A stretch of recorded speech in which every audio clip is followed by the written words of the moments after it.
Iran wants to be seen as a global military power. So are they a global military power, or have they just got a big mouth?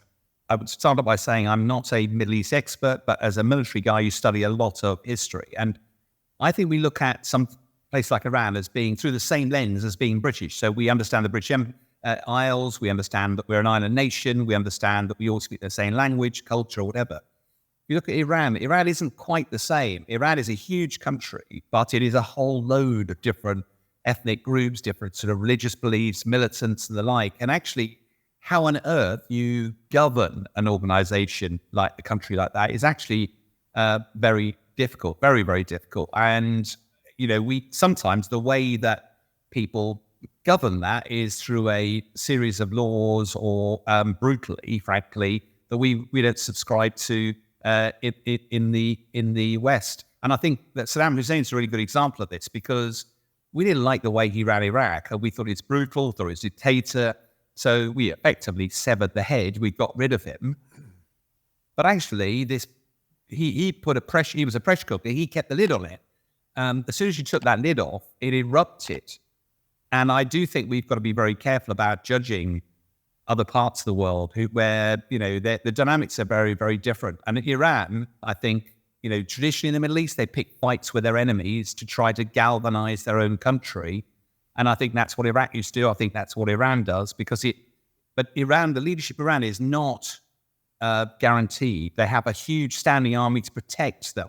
There's a lot of oil flying around, so there's a lot of money. There's a lot of reasons for people to be in power, because corruption can be rife.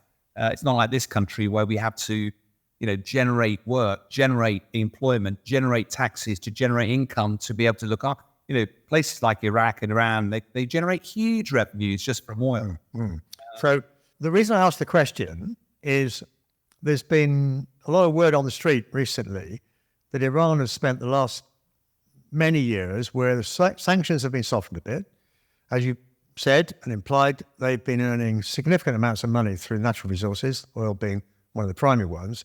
And the word on the street is that they've been spending that money on getting ready for a war with the West. And what apparently they've done is they've built their infrastructure, their warfighting infrastructure, below ground and very, very well protected. Plus, they've equipped themselves with tens, if not hundreds of thousands of missiles and other things. And we've seen some of the evidence of that. If that were true, then that would be actually quite worrying, and maybe that would justify the fact they've decided to put their head above the parapet.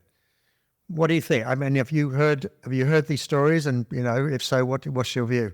Let's be clear. I think the ruling of any part of any country, a first priority is to protect its people.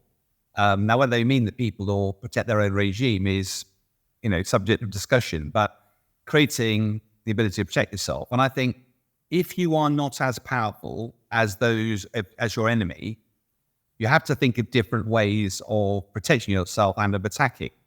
So Hamas has been a great example of this in Gaza, because they're no match for the Israelis.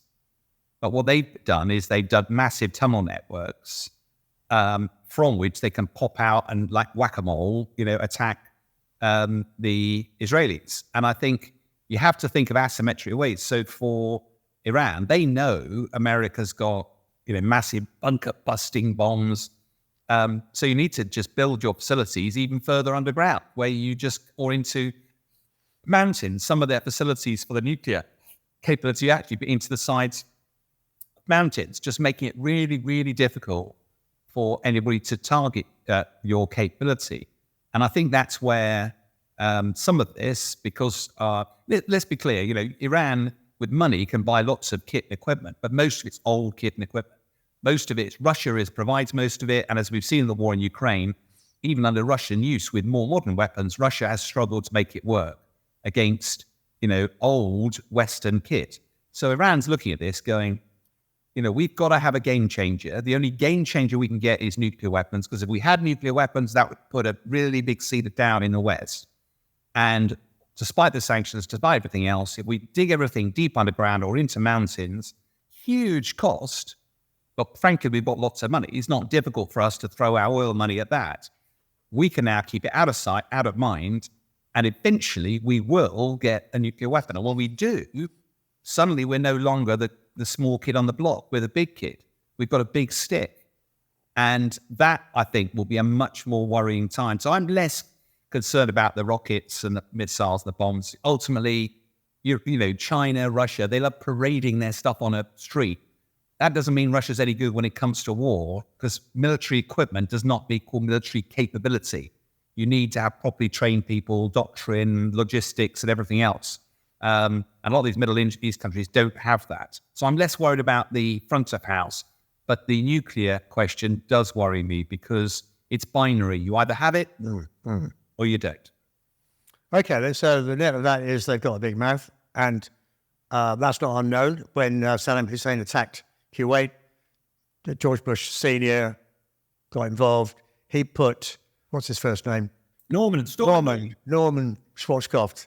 And Saddam Hussein famously said, you know, if you attack me, I promise you the mother of all battles. And it fizzled out pretty quickly. So, okay, I guess, you know, back to the first question, that may be true in Iran itself, but they seem to have discovered a way of, you know, very sinister means of infiltrating societies. And that may be, you know, more worrying.